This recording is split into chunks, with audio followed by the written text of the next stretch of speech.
सुप्रभात बच्चों। आज हम आपकी स्पर्श पुस्तक से काव्यखंड शुरू कर रहे हैं, जिसके अंतर्गत हम पाठ 4 मनुष्यता पढ़ेंगे।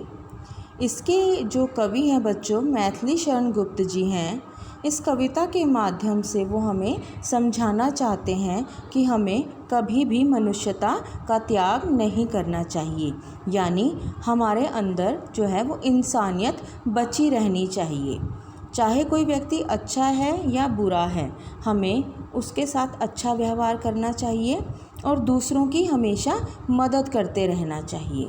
ठीक है, वो हर पद्य में उन्होंने एक ही बात समझाई है कि जो सच्चा मनुष्य वही है, एक अच्छा और सच्चा मनुष्य वही है जो दूसरों के लिए जिए भी और जो दूसरों के लिए मरे भी। ठीक है, तो चलिए हम शुरू करते हैं आपकी कविता मनुष्यता। तो पहले पद में कवि जो हैं वो कहते हैं, विचार लो कि मारते हो न मृत्यु से डरो कभी। कवि कहता है कि ये अपने मन में आप विचार लो, इस मन से जो है वो आपके अंदर ये बात होनी चाहिए। मारते यानी कि मरणशील, यानी कि जिनका एक दिन जिसे मरना ही मरना है। ठीक है, तो जो कवि हैं वो इंसान को संबोधित करते हैं, व्यक्ति को संबोधित करते हैं कि तुम ये अपने मन में अच्छे प्रकार से विचार लो कि ये जो तुम्हें मनुष्य का जीवन मिला है ये एक ना एक दिन नष्ट होगा, तो तुम मृत्यु से मत डरो। ठीक है, ये मनुष्य का जो जीवन है वो एक ना एक दिन नष्ट होगा और तुम मृत्यु से मत डरो। मरो परंतु यूँ मरो कि याद जो करें सभी। कवि कहते हैं कि मृत्यु तो देखो एक दिन सभी को आनी है, परंतु ऐसी मृत्यु आए, इस तरीके से मरो कि तुम्हारे मरने के बाद भी तुम्हें सभी याद करें। ठीक है, ऐसे काम करो, ऐसे कर्म करो कि तुम्हारे मरने के बाद सब तुम्हें याद करें। फिर कवि कहता है, हुई न यूँ सुमृत्यु तो वृथा जिए वृथा मरे। अब यहाँ पर देखिए ये एक शब्द है सुमृत्यु। ठीक है, सुमृत्यु का मतलब है कि जो मृत्यु किसी के काम आई हो, या फिर आप यूँ कह सकते हैं कि दूसरों का उद्धार करते हुए, दूसरों की मदद करते हुए, दूसरों के लिए अपने जीवन का दान देना, सुमृत्यु उसे कहा जाता है जो मृत्यु दूसरे के लिए दूसरे का भला करते हुए आती है, वह सुमृत्यु कहलाती है। कवि कहता है कि हुई ना यूँ सुमृत्यु तो वृथा जिए वृथा मरे, कि अगर आपकी मृत्यु सुमृत्यु नहीं है तो आप व्यर्थ में ही मरे हैं और व्यर्थ में ही जिए हैं। मरा नहीं वही कि जो जिया ना आपके लिए। ठीक है, अब ध्यान से सुनिए कि लेखक कहना चाहता है कि वह व्यक्ति मरे समान ही है, वह व्यक्ति मरे समान ही है जो सिर्फ अपने लिए ही जीता है।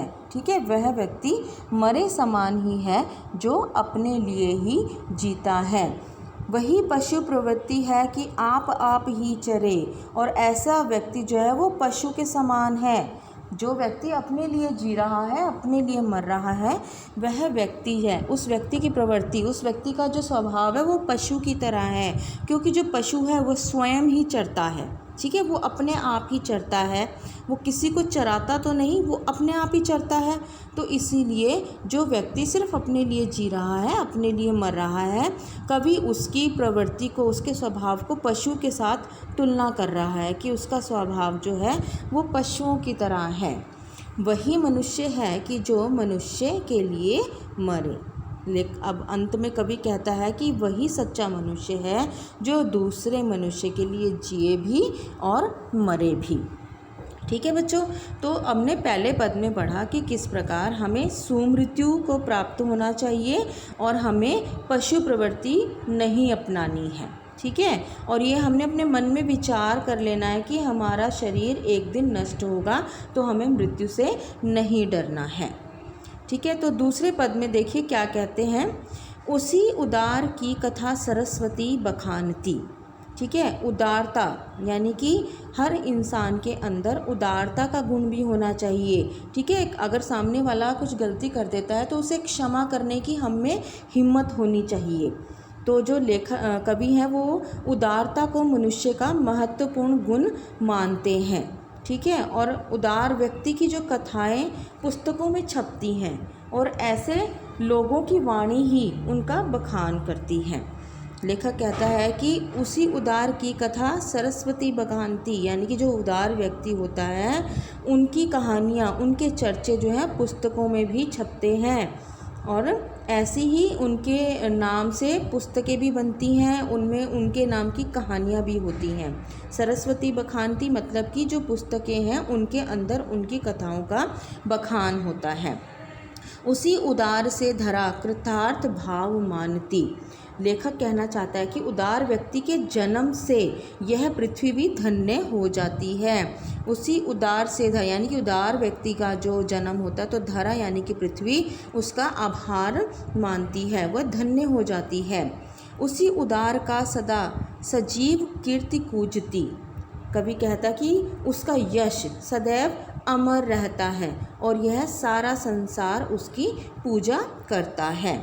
ठीक है, तथा उसी उदार को समस्त सृष्टि पूजती, मतलब कि यदि एक उदार, एक अच्छे व्यक्ति, एक सहनशील व्यक्ति का जन्म इस धरती पे होता है तो वो जो धरा है उसका आभार मानती है और उसकी जो कीर्ति है, यानी कि एक उदार व्यक्ति हमेशा अच्छा ही काम करेगा, उसकी कीर्ति, उसका जो यश है वो चारों दिशाओं में गूंजता है। ठीक है, और ये जो सारी सृष्टि है उसी को पूजती है।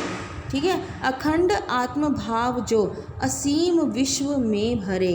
अब ध्यान से सुनिए बच्चों कि ऐसा व्यक्ति जो अपने उदारतापूर्ण कार्यों से संसार में बंधुत्व और मित्रता की भावना भर दे, ऐसा व्यक्ति अखंड आत्मभाव जो असीम विश्व में भरे, मतलब कि एक ऐसा उदार व्यक्ति, ऐसा सहनशील व्यक्ति जो है अगर इस धरती पे पैदा होता है तो वो वैसे जैसे गुण उसके अंदर है वो वैसे ही गुण दूसरों में भरने की कोशिश करता है।